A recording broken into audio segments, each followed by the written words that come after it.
Forgive, leave, or stay and fight. That's the decision at the hands of women living in an extremely isolated religious colony after it emerges that they had been drugged and raped by their male captors. A vote is called where it is dead heat between staying and fighting and leaving, and 11 senior women are chosen to make a final decision on behalf of the colony before the men return. That's the conceit at the heart of Sarah Polley's Best Picture nominated Women Talking, which is based on a true story of a Bolivian colony.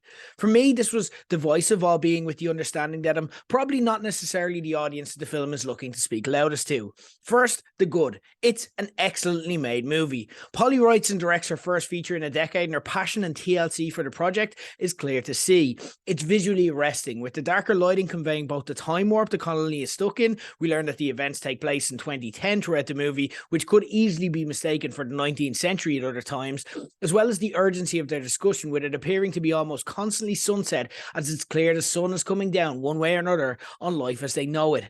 There's a permanent sense of peril and doom that lingers throughout.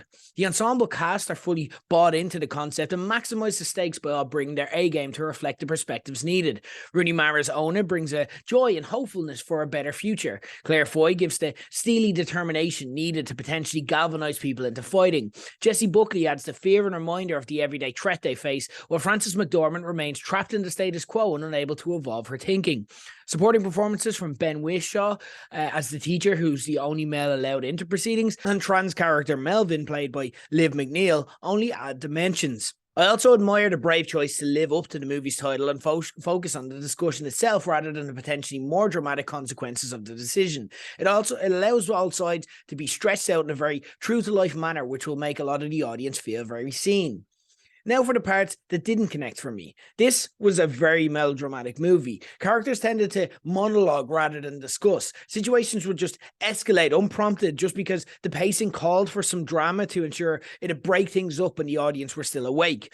It's very hard to stay locked in on something that speaks at you rather than to you and doesn't seem fully based in reality. Also, the characters tended to speak in soliloquies while we're expected to believe they were denied education. So when someone is profoundly able to not only navigate but communicate complex emotions in a short space of time, but then minutes later complains of not being able to read a map or knowing where they are, it does kind of take you out of the moment, at least for me.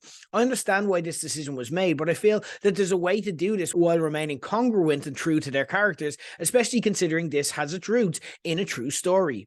On balance, this was a film that I admired rather than enjoyed, one that I'm happy to see nominated for awards, but will definitely never choose to watch again, one that will definitely speak to people, but not necessarily to me, and that's all right.